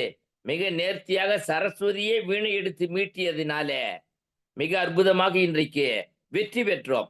ஏனென்றால் இந்த மாமன்றத்தை நிறுவி வழிநடாத்தி கொண்டிருக்கிற பொதுச் செயலர் பெருந்தகை ஆரம்பவர்களுடைய ஈன்ற வயிறோ இதுவே தோன்றுவன் மாதோ போர்க்களத்தானி என்று சொல்லுகிற சங்கத்தாய் திருமதி சரஸ்வதி அண்ணன், மிக தனுஷ்கோட்டி அண்ணனுடைய உள்ளம் கவர் அந்த மனையாள் திருமதி சரஸ்வதி அவர்கள். ஆகையினால அவர்கள் ஈன்றவர் தான் அறம். ஆகையினால அந்த தாயும் நம்மை வாழ்த்துகிறார்கள் இந்த தாயின் வடிவிலே. தமிழ்த்தாயே வாழி. வாய்ப்புக்கு நன்றி. விடைபெறுகின்றேன். நன்றி, வணக்கம். மகிழ்ச்சி ரஜினியா. குறிப்பறிந்து சொற்களை எல்லாம் கோர்வையாக, மணியாக, மாலையாக இந்த மன்றத்தில் அணிவித்த உங்களுக்கு நெஞ்சம் நிறைந்த வாழ்த்துக்கள். மிக்க மகிழ்ச்சி. நிறைவாக நம்முடைய பொதுச் செயலாளர் தோழமைமிக்க மருத்துவர் தா. அரமையா அவர்கள். தோழர்கள் அனைவருக்கும் வணக்கம். நம்ம நெறியாளரை பார்த்ததுல ரொம்ப சந்தோஷம். அவர் வந்துட்டாலே அங்க அந்த அரங்கமே ஒரு நிறைவடைந்தது மாதிரியான ஒரு நிறைத்தன்மை வந்துடும். இன்னைக்கு நிஷ்வன் ரொம்ப அவங்க சொன்ன மாதிரி கீழே உட்கார்றதே இன்னைக்கு குழந்தைகள் விரும்புறது இல்லை. ஆனால் அவன் கீழே உட்கார்ந்து அவனுடைய கமிட்மெண்ட் ரெடியா இருந்து குரல் நல்ல தெளிவா உச்சரிக்கிறான், போல்டா இருக்கிறான். குரல் மழலை இருந்தாலும் நல்ல போல்டா மிக அருமையாக முற்றோல் செய்யறான். அந்த மாணவனுக்கு நமது வாழ்த்துக்கள். அவன் வாழ்வில் மிகச் சிறந்த உயரங்களை அடைய வாழ்த்துகிறோம். சரஸ்வதி அம்மா மிக அருமையாக சொன்னான். ஒவ்வொரு குரலையும் மிக தெளிவான நீரோடை போல மிக சரியாக சொன்னாங்க. இந்த குறிப்பறிவுறுத்தல் அப்படின்றது இந்த குரல் பாத்தீங்கன்னா கண்ணுல ஆரம்பிச்சு கண்ணுல முடிச்சிடறாரு. நீங்க குறிப்பை எது சொல்லும், உள்ளத்தின் கதவுகள் கண்களடான்னு ஒரு பாட்டு இருக்கும். பெரும் புரட்சிக்கு காரணம் பெண்களடான்னு போகும் அந்த பாட்டு, பழைய பாட்டு அது. அப்ப கண்ணுல ஆரம்பிச்சு கண்ணுல முடிச்சிடறாரு. முதல் 5 குரல் ஆண் சொல்ற மாதிரியும், கடைசி பெண் சொல்ற மாதிரியும், கடைசி 5 அந்த கடைசியில முத்தாய்ப்பா ஒரு கண்ணுல முடிச்சிடறாரு. அந்த இதுல நீங்க ரொம்ப அருமையான இதுவும் ஒரு நாடக காட்சி போலதான் இருக்கிறது. கரப்பினும் கையுகந்து உள்ளா, நீ மறைக்கணும்னு நினைச்சாலும் ஒண்ணு மீறி உன் கண்ணு சொல்லிருமே அப்படின்னு சொல்றாரு. அதுக்கப்புறம் அந்த பெண் தன்மை, அந்த வார்த்தை என்ன, பெண் தன்மை நீர்மை, பெண் நிறைந்த நீர்மை அப்படின்றது. அப்ப அது எதுன்றத அந்த குரல் விளக்கி போறாரு. என்னுடைய கண்ண அழகியவ மூங்கில் போன்ற தோல் உள்ள அழகி, ஆனால் அவள்கிட்ட பெண் தன்மை நிறைந்திருந்தது. அப்ப என்னென்னலாம் பெண் தன்மை அப்படின்றப்பதான் ஒவ்வொன்னா போறாரு. ரொம்ப அருமையான உதாரணம். பவள மணிகளால் செய்யப்பட்ட மாலை நம்ம பாக்குறதுக்கு ரொம்ப அழகா இருக்கும். ஆனால் அந்த நூல் தான் எல்லாத்தையும் கோர்த்து நிற்கும். அதை போல அவளுடைய அழகில் ஒரு குறிப்பு ஒன்று இருக்கிறது. அவள் பல்வேறு அழகானவள், பல்வேறு விதங்களில் அவர் அழகானவளாக இருந்தாலும் அவளுடைய குறிப்பு ஒன்று எனக்கு உணர்த்துகிறார். அதுக்கப்புறம் இன்னொரு அருமையான நீங்க பூதான் நல்லா மலர்ந்த உடனே தான் வாசம் ரொம்ப இருக்கும். மலர்றதுக்கு முன்னாடி என்ன இருக்கும், நீங்க பக்கத்துல போய் மோந்து பார்த்தா தான் அதுல லேசா மனம் இருக்கும். ஆனா அதுக்குள்ள மனம் இருக்கு, அந்த மொட்டுக்குள்ளதான் மனம் இருக்கு. அதை போல அவளுடைய சிரிப்பு, அவ முழுக்க சிரிக்கல, லேசா சிரிச்சிருக்கா. அதுக்குள்ள எனக்கு தீர்க்கக்கூடிய ஒரு விஷயம் இருக்கு, ஏதோ ஒண்ணு சொல்றா அப்படின்றது. அதுக்கப்புறம் நீங்க அந்த கள்ளம் செய்வது, ஏதாவது வேற ஏதாவது செய்வாங்க. நீங்க சிரிக்கணும்னு தான் அவசியம் இல்லை, வேற ஏதாவது ஒண்ணு செஞ்சுட்டு போவாங்க. அப்ப அதுலயே எனக்கு என்னுடைய நோய்க்கு ஒரு மருந்து இருக்குன்னு சொல்லிடுறாரு. இப்ப இந்த 5ம் ஆண் சொல்ற மாதிரி முடிச்சிட்டு அதுக்கப்புறம் இவங்க 2 பேரும் பெரிதாற்றி பெற்ப கலத்தல். அது என்ன சொல்லுது, அவன் நினைக்க ஆரம்பிக்கிறான். ரொம்ப இது இவன் நல்லா 2 பேரும் கூடி இருக்கிறோம், ஆனா இது என்ன சொல்ல போகுது அப்படின்றப்ப இது பிரிவை குறித்து அன்பின்மை சூழ்வதுடைத்து அப்படின்னு சொல்லிடுறான். இது பிரிய போறதுக்கு முன்னாடி உள்ள இதோ அப்படின்னு சொல்லு. அதுக்கடுத்து ரொம்ப அருமையா சொல்றாரு, நீ என்னுடைய வளையல் தான் முதல்ல சொல்லும் அப்படின்றது. இதுக்கு பல்வேறு விதம் சொல்றாங்க. அவங்க தலைவனை கூடும்போது முதலில் கை போது, அதுல வளையல் இருக்கு, அது முதலே தெரிஞ்சுக்கிடுது அப்படின்றதெல்லாம். அதுக்கப்புறம் பசலை வந்துருது, அது ஒரு குறிப்பறிதல் தான். வளையல் ஒரு குறிப்பறிவுறுத்தல் தான். பசலை நோயும் ஒரு குறிப்பறிவுறுத்தல் தான். அதுக்கப்புறம் தான் சொல்றா, அது ரொம்ப அந்த 9வது குறளும் 10வது குறளும் மிக அருமை. தொடி நோக்கி மென்தோளும் நோக்கி அடி நோக்கி அப்படின்றது. வளையலையும் பார்த்து தோலையும் பார்த்து, ஏய் இப்படியெல்லாம் விட்டுறாதீங்க, தலைவனோட பின்னாடியே போயிருங்க, காலை பார்த்து நீ பேசாம நின்றாதான் அவங்க கூட போயிருன்ற ஒரு அர்த்தத்தை சொல்றாளான்றது நமக்கு ஒரு சிந்தனை வருது. அதுக்கப்புறம் தான் அந்த பெண் நிறைந்த நீர்மைன்னு சொன்னார்ல, அதை இப்ப சொல்றார். என்னன்னா, இவன் கூட தான் இருக்கான், 2 பேரும் சேர்ந்து இருக்கிறாங்க. ஆனா அந்த கண் சொல்லுது, நீ பிரிஞ்சு போயிட்டேன்னா எனக்கு நான் எவ்வளவு துன்பப்படுவேன்றது. அப்ப இந்த குறிப்பறிவுறுத்தல்ன்றது ஒரு காதலினுடைய ஒவ்வொரு காதல், காமம், வாழ்க்கை, இந்த மன வாழ்வு, இந்த வாழ்க்கையில ஒவ்வொரு கட்டத்திலையும் மிக ஒரு சின்ன உணர்ச்சியை மிக அருமையாக ஒரு 10 குறள்களில் மிக அருமையான உவமைகளுடன், மிக அருமையாக மெல்லிய உணர்வுகளை மிக அழகான தீட்டிய ஓவியமாக இருக்கிறது. இன்னைக்கு இது பின்னூட்டம் வழங்கிய அனைவருக்கும் நன்றி. ரவீந்திரபாரதி தோழர் இன்னைக்கு வரல, ஏன்னு தெரியல. ஆனால் மத்த எல்லாருமே அதை நிறைவு செஞ்சுட்டாங்க. மகாராஜன் ஐயா, பாலாஜி ஐயா, நம்ம கணேசன் ஐயா எல்லாருமே நிறைவு செஞ்சுட்டாங்க. அனைவருக்கும் நன்றி. நம்ம டீச்சரும் ரொம்ப அருமையான அந்த பாட்டெல்லாம் சொன்னாங்க, ரேவதி டீச்சரும். நம்ம ஏற்கனவே சொல்லியிருக்கோம், இந்த குறள்கள் இந்த இன்பத்துப்பால்ல உள்ள பொருத்தமான பாடல்கள் எல்லாம் சுகத்து கூட ஏதாவது ஒரு ரைட் அப் இருந்தோம்னா அது ரொம்ப நல்லா இருக்கும்னு. அனைவருக்கும் நன்றி. நன்றி பொதுச் செயலாளர்களே. நாளை நிகழ்வு அறிவிச்சிருவா பொதுச் செயலாளர். நாளைய தினம் நம்மோடு முற்றுதல் வாயிலாகவும் உரைப்பொழிவு வாயிலாகவும் பெருமை சேர்ப்பதற்கு ஆளுமைகளை அறிவிப்பதில் மகிழ்ச்சி அடைகிறோம். நாளைய தினம் 129வது அதிகாரம் புணர்ச்சி விதும்பல் என்கிற அதிகாரத்தை சென்னையில் இருக்கக்கூடிய சவிதா பல்கலைக்கழகத்தினுடைய கணினித்துறையினுடைய துறை தலைவர் பேராசிரியர் முனைவர் சாம்சன் அவர்கள் நம்மோடு உரைப்பொழிவில் இணைய இருக்கிறார்கள். அதே போல மாணவர்களும் இணைய இருக்கிறார்கள். மிக்க மகிழ்ச்சி என்ன என்று கேட்டால், எல்லோரும் திருக்குறளுக்கு